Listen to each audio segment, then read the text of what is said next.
I'm back. I'm making another YouTube video. Why? Because we're all the children of men. Let's talk about it. So, have you ever seen the movie Children of Men? Big, great movie, fantastic movie. If you haven't seen it yet, you should absolutely watch it. Fundamental for learning, fundamental for being a part of the human race. Children of Men, amazing movie, amazing movie. Now, when I was in high school, I did a report on the Children of Men. I did it alongside The Handmaid's Tale and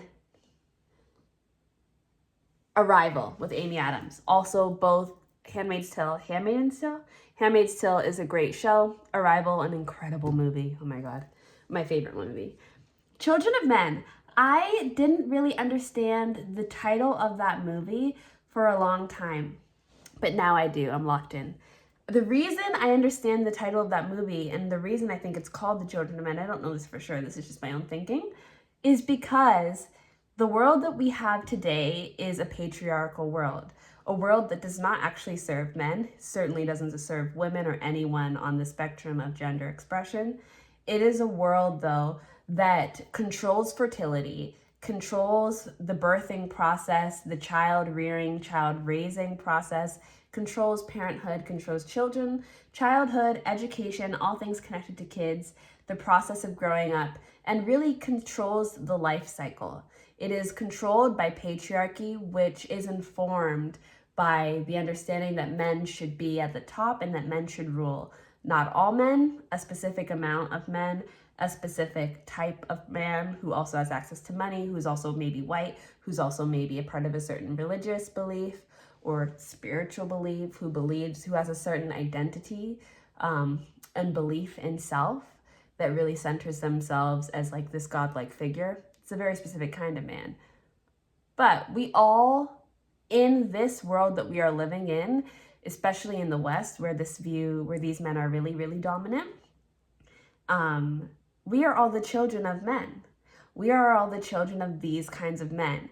And having children come from men under this type of system creates the world that the Children of Men depicts, which is a childless world.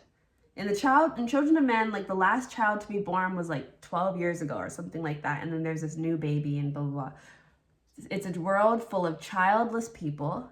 It's a world full of random acts of terrorism and violence, but they're not random.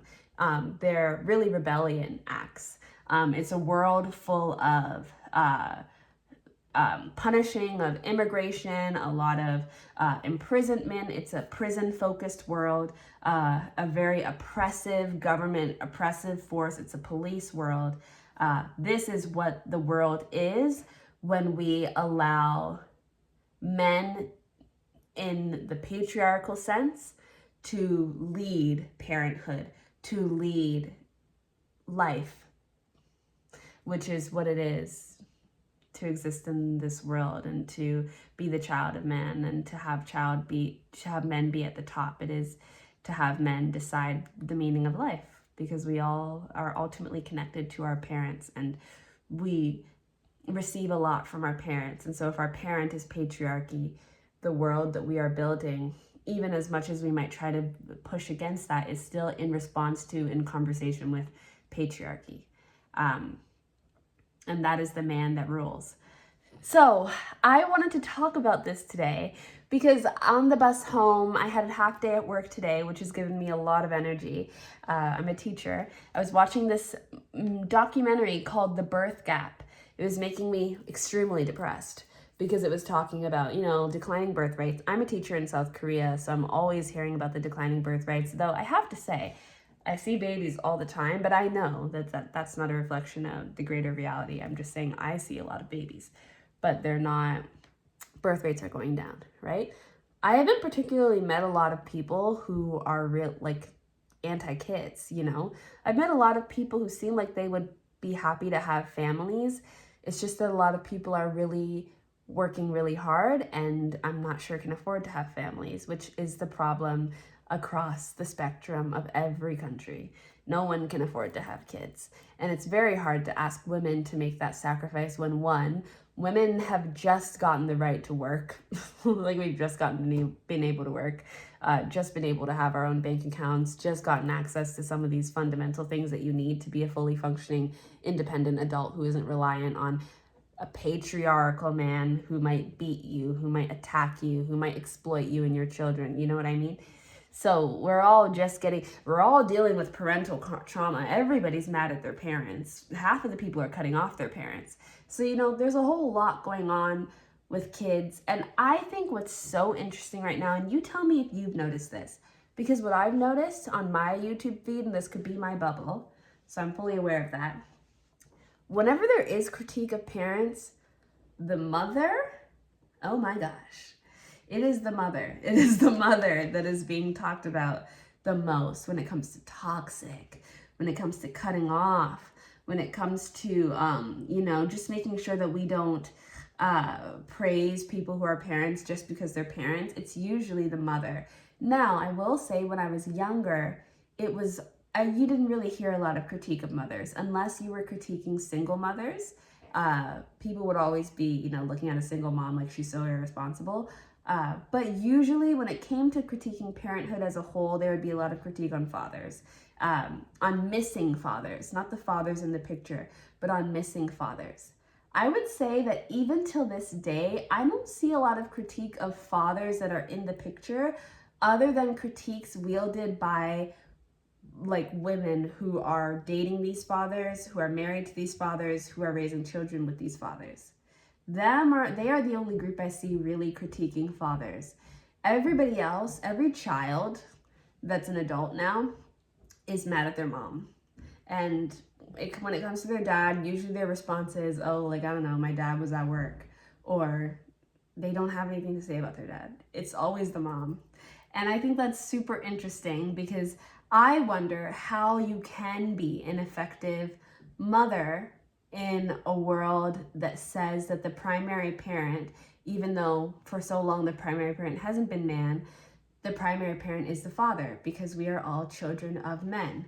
And I think about the Bible, right? I think about the fact that it was Adam, apparently, that was created first, and that it was Eve that came from Adam's rib, and that we're all made in the image of God, which is, they say it's not this masculine figure, but no one can explain to me why they call him he and father. And they say him, no one can explain that to me. No one can explain why the only child God seems to have is Jesus, who's also a man. No one can explain to me this and then also explain to me how I'm not supposed to see God as a masculine figure. It doesn't make any sense. And I understand why the Christians are like, but he's not. Because no, I don't think God is supposed to have a gender. But I definitely think Christianity has given him a gender. And I think that has been super intentional. And I just think it's impossible for Christians to not acknowledge that. And I'm not just getting down on Christianity. I don't know all the other religions. I was raised in Christianity, so that's what I know. But I was thinking, because I was like, what do I need to be a good mom? Because I have always wanted to be a mom. You don't have to try and convince me. The government doesn't need to give me all these offers and blah, blah, blah to be a mom. I'll do it. I want to be a mom. I want to be a mother. Sign me up. The problem is that they don't want moms. They don't want moms. They don't want real moms in this world. A lot of the toxic moms that kids complain about, a lot of those moms are basically the man. They're basically the patriarchal figure. They're the patriarchal figure. They are the patriarchal tool.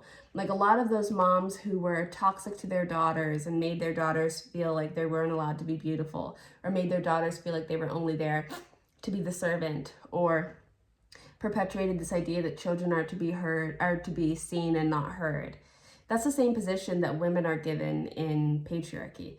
Those women, those mothers were patriarchal figures, right? So they are still expressions of their ultimate father, this patriarchal man that seems to be all of our parent, and there is no woman. Just like there's only God, who's this masculine figure, there is no mother. I was asking if the Holy Spirit could be the mom. They said no. So I don't know what to tell you guys. There's no mom around, but moms are getting all the critiques. And I'm thinking, and they're talking about birth rates, and they're saying, how can we get women to have babies? And it's like, well, I don't know. How can you get women to have babies in a world that doesn't include motherhood in the idea of parenthood because of the way patriarchy exists? I'm not quite sure how you will get women to have babies, because I feel like women have been saying what we need to have babies for a very long time. And I think that the Wages for Housework movement really got straight to the point with it and was like, you need to give us an income. If you want us to have children and you want these children to be raised in healthy homes and you want them to grow up to be successful adults, you need to pay us, because I don't feel safe relying strictly on a partner. First of all, I can't find a partner. I can't find one. So I don't even have the financial means yet if I was going to try and rely on a man, because I can't find a man. So there's one that. Also, what if I don't want a man? I'm queer. But still, if I was going to subscribe to just being with a man, I can't find a man. I can't find a man who has a consistent paycheck, who's ready, and who I like. Okay, so, and especially if you're telling me that I need to be married and I need to be partnered. I personally am of the belief that I can do this without being married. I don't think I can do it without a village. I wouldn't want to do it without a village. But I can do it without being married. I can do it without a partner. I don't need a partner. I need a village. Right? Women have been saying they need an income. And I'm not talking $400 a month. I'm talking about a salary that matches everybody else. A job salary. Like, it needs to be seen as a job, just like everything else is seen as a job. And I'm not talking about minimum wage, because do you want minimum wage children? Well, actually, the way that these power heads they probably do want minimum wage raised children. They do want working class people who are traumatized, underfed, undereducated, underloved, underserved. They want us to be working at the bare minimum of survival and, in attack dog mode. They don't want us to be peaceful and happy and coming from solid, homes. But I don't want that for my kids, and I don't want that for me. What about the ethics of a safe and healthy working environment for the employee, me, the mother? Where's my healthcare benefits? Where's my HR? There's no HR for me. There's even HR for the kids, but there's no HR for the mother. It's actually absolutely ridiculous. And then it's always your fault. It's always on you. No one believes mothers and parents when they talk about the things that, and this is a tricky conversation. Okay, this is a tricky conversation. But as a teacher, as someone who's done after school program, as someone who's done childcare work, as someone who's been a child, I'm telling you, not all kids are kind. Not all kids are peaceful and giving and sweet-natured and good-willed, okay? They're just not all that way. They don't all have that personality. Kids are like adults in the sense that they are complex and nuanced and diverse. And it's not always because of trauma that they are mean. Sometimes they are just mean. Childhood bullies existed. Those people weren't always coming from extremely traumatized homes the way that media likes to paint it. That's not what was always happening. There were also kids that were just mean. Okay, so it's not always on the parent. Sometimes these kids are actually really mean, really horrible, really don't listen, really abusive. It happens. And I know we don't want to think like that because, we have this desire to protect children. I love children. I'll protect them with everything I have. But I think it doesn't actually protect children to pretend to not understand that children can be nuanced. Because one, then you're not protecting children from bully children, from children that are mean and dangerous. And you're not seeing children in their fullness, which does nothing for them. So, it just doesn't make sense to not acknowledge that children are complex and can be horrible. Can be really, really horrible. They really can be. And it's not always the fault of the parent. But it's a horrible thing to be It's a horrible thing to be the child of patriarchy. It's not a fun life. Patriarchy was not meant to be a parent. Was not meant to be a parent at all. Was not meant to have kids. And that's exactly why all of patriarchy's kids are saying, I don't want kids. Patriarchy needs to understand that you have the right to not have kids. Stop having kids, patriarchy. We don't want to be your children. I'm protesting against patriarchy. I don't want that to be my parent. Bring back the moms. And I'm not someone who thinks that a wholly matriarchal world is what we need. I don't, I think women have our own problems. We all have our own problems. But I just am making this because I finally understood the meaning of The Children of Men. I understood the name of that movie, and I just wanted to share my take. Because understanding is fundamental. Anyways, that's it. Bye.